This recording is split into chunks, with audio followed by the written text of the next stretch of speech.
તેમાંથી 3/4 વિદ્યાર્થીઓ છોકરા છે તો વર્ગખંડમાં છોકરીઓની સંખ્યા કેટલી? તો કેવી રીતે કરવાનું?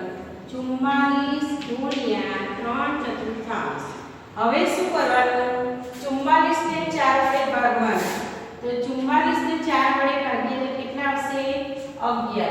હવે આ બંનેનો ગુણાકાર કરવાનો. 11 ગુણ્યા 3 એટલે કે 11 તરી 33. તો વર્ગખંડમાં છોકરીઓની સંખ્યા કેટલી થાય? 33 છોકરીઓ હશે. બરોબર? હવે એવો બીજો દાખલો છે. એક ખોખામાં 84 લખોટીઓ છે. તેમાંથી 1/4 લખોટીઓ લાલ રંગની છે. હવે લાલ રંગની લખોટીઓની સંખ્યા કેટલી? તો એ શોધવાનું છે કે લાલ રંગની લખોટીઓ કેટલી હશે? તો 84 ગુણ્યા 1/4. હવે અહીંયા જો તમને મોઢે તો આવડશે નહીં કે 84 ભાગ્યા 4 કેટલા થાય. તો તમને ખબર ના પડે તો શું કરવાનું? 84 ને 4 વડે ભાગવાના. છેદ ઉડાડતા ના આવડે તો આ રીતે ભાગાકાર કરી ઉડાડવાનો. 4 દુ 8, 8 માંથી 8 જાય તો 16, ઉપરથી ઉતાર્યો 14, 4 એકુ 4, 4 માંથી 4 જશે તો 16. કેટલો જવાબ આવ્યો? 21. તો 84 ને 4 વડે ભાગીએ તો કેટલા આવશે? 21. તો હવે લાલ રંગની લખોટીની સંખ્યા કેટલી થશે? 21. તો શું લખીશું? 21 લાલ રંગની લખોટીઓ છે. બરોબર?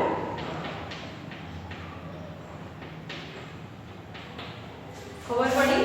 હવે અહીંયા શું છે? આ કોષ્ટક આપેલું છે.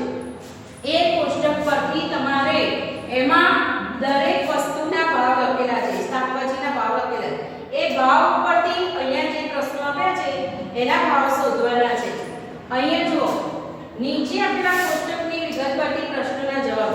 ટામેટાનો ભાવ કેટલો છે? 1 કિલો ટામેટાની કિંમત આપેલી છે. 1 કિગ્રાના દરેક વસ્તુના ભાવ આપેલા છે.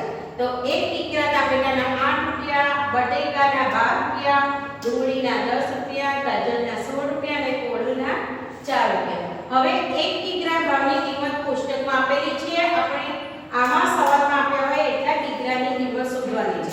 અહીંયા શું છે? 1 કિગ્રા ટામેટાની કિંમત કેટલી થાય? હવે 1 કિગ્રા ભાવની જો 1 ગુણ્યા 1 કિગ્રા ટામેટાની કિંમત કેટલા રૂપિયા છે? 8 રૂપિયા. તો 1 ગુણ્યા 8 કરવાનું. હવે છેદ ઉડાડીએ તો 2 6 8.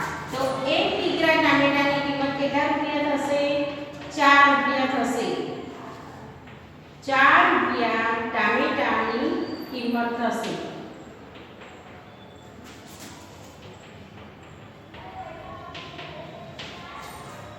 હવે અહીંયા જો 3/4 કિગ્રા ગાજરની કિંમત કેટલી થાય? હવે 1 કિગ્રા ગાજરના કેટલા રૂપિયા છે? 16 રૂપિયા છે. તો 3/4 કિગ્રા ટામેટાની કિંમત કેટલી થશે?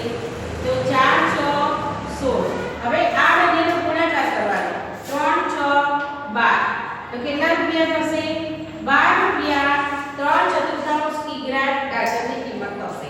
એવી જ રીતે બટેકાની કિંમત. તો 1 કિગ્રા બટેકાના કેટલા રૂપિયા છે? 12 રૂપિયા. 12 રૂપિયા છે તો 3/4 કિગ્રા બટેકાના કેટલા રૂપિયા થશે? તો 3/4 ગુણ્યા 12. હવે જો આ નીચેની સંખ્યા વડે ભાગ ચલાવો તો 4 તરી 12.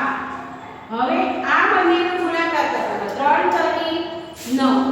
તો 9 રૂપિયા 3/4 કિગ્રા બટાકાની કિંમત થશે. બરોબર? હવે શું છે? ચોથો પ્રશ્ન, કોની કિંમત વધુ થશે? 1/3 કિગ્રા ડુંગળી કે 1/4 કિગ્રા ગાજર? તો હવે શું કરીશું? પહેલા ડુંગળીની કિંમત શોધીશું, પછી ગાજરની કિંમત શોધીશું. તો હવે ડુંગળીની કિંમત 1/3 ગુણ્યા અહીંયા જોજો ડુંગળીની કિંમત કેટલી છે? 10 રૂપિયા. બરોબર? તો હવે છેદ ઉડાડીએ તો 2 પંચા 10. તો 1/3 ડુંગળીની કિંમત કેટલી થશે? 5 રૂપિયા. હવે કોની શોધવાની છે? ગાજરની. તો ગાજરની કિંમત 1 કિગ્રા ગાજરની કિંમત કેટલા રૂપિયા છે? 16 રૂપિયા. તો 1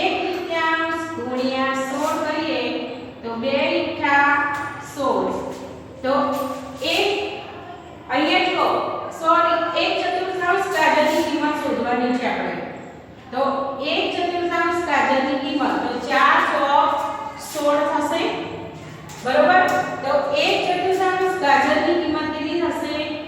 4 રૂપિયા. હવે અહીંયા જુઓ, ડુંગળીની કિંમત 1/3 ડુંગળીની કિંમત 5 રૂપિયા થાય. 1/4 ગાજરની કિંમત કેટલી થઈ? 4 રૂપિયા. તો કોની કિંમત વધુ થઈ? ડુંગળીની. જવાબ શું આવ્યો? ડુંગળીની કિંમત વધુ થશે. ખબર પડી? હવે અહીંયા ખાલી જગ્યા જુઓ. એક પટ્ટીના 4 સરખા ભાગમાંના 2 ભાગ એટલે કેટલા ભાગ? હવે કુલ ભાગ કેટલા છે? 4. એમાંથી કેટલા ભાગ છે? 2. તો શું કરવાનું? વધારે ભાગ હોય નીચે લખવાના, ઓછા ભાગ હોય ઉપર લખવાના. તો 2 ઉપર આવશે, ઉપર એટલે કે અંશમાં હશે. 4 નીચે એટલે કે છેદમાં આવશે. તો કેટલો ભાગ થયો? 2/4 ભાગ થાય. હવે બીજી ખાલી જગ્યા. એક દોરીના 4 સરખા ભાગમાંના 3 ભાગ એટલે કેટલા ભાગ? વધારે ભાગ ક્યાં આવે? છેદમાં. તો વધારે કેટલા છે? 3 4 4 સરખા